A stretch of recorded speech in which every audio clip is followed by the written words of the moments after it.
When you drive west out of Washington, D.C. on Interstate 66, you'll come to State Route 601. If you follow that route, you'll reach the Blue Ridge Mountains in Virginia, and if you keep your eyes peeled, you'll come across Mount Weather. Just don't bother to drive up to take a closer look. The security guards will stop you before you get the chance. The place is heavily guarded. But why? What are they hiding there?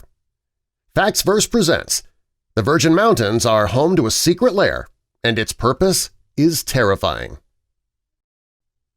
Rather than stopping at Mount Weather, you should keep driving for another 10 minutes to Horseshoe Curve in Pine Grove. There you can get a good burger and a beer to get you ready for the long trip back. It's also a popular place for the people who work at Mount Weather. If you stop in for a bite and you see a Mount Weather employee, don't bother asking them what goes on at Mount Weather because they're not going to tell you. Some will give you a polite smile and be on their way, but others will simply tell you it's none of your business. The history of Mount Weather started in the late 1890s when it was a weather observatory. The U.S. Weather Bureau, which is now known as the National Weather Service, bought the site as a research station. They wanted to learn more about the air at high altitudes using kites and weather balloons that were sent up from the mountains. Starting in 1893 and continuing for the next 4 decades, these tests took place.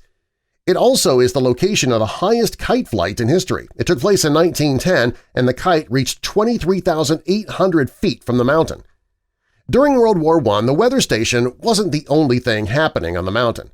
The Army used the ridge to train its artillery operators. At the end of World War I, President Calvin Coolidge was considering making the mountain a summertime White House, but nothing ever came from that idea.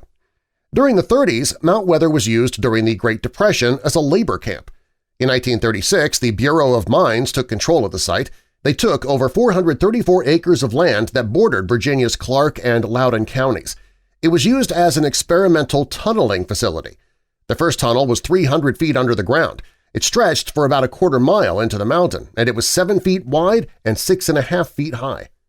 When World War II began, the government started using Mount Weather again for weather purposes. They wanted to try and improve weather forecasts, which was essential to the military to plan battles. Not everyone who was sent to Mount Weather was happy about it due to the conditions, though. One of these people was D. Ned Liniger, and he kept a diary in 1943. He wrote that the repair work was slow and hot water wasn't always available. There were no laundry services, and the place was filthy. The work was monotonous, and Liniger hated it. Things just weren't going the way the military had hoped, and eventually Mount Weather was given back to the Bureau of Mines. When the Soviet Union detonated its first atom bomb in 1949, the U.S. government came up with another plan for Mount Weather. If the Soviets and the U.S. were involved in a deadly engagement of nuclear bombs, the American government would need to protect their key personnel. Because a tunnel had already been dug there, the government thought it would be the perfect place.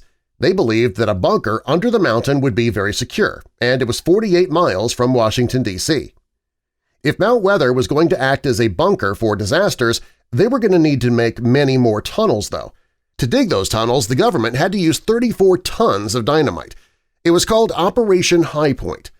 Over time, they created a cave the size of a city inside the mountain. It was a tough job, and it took years to complete. For 3 years, workers dug 24 hours a day. The fixtures and fittings had to be strong. The entrance is protected by a door that's 10 feet tall and 20 feet wide. It's made of steel and it opens and closes electronically. The door weighs 34 tons and it takes 10 or 15 minutes to open and close. Inside there are generators that run on diesel fuel. There's running water, 800 hammocks to sleep in.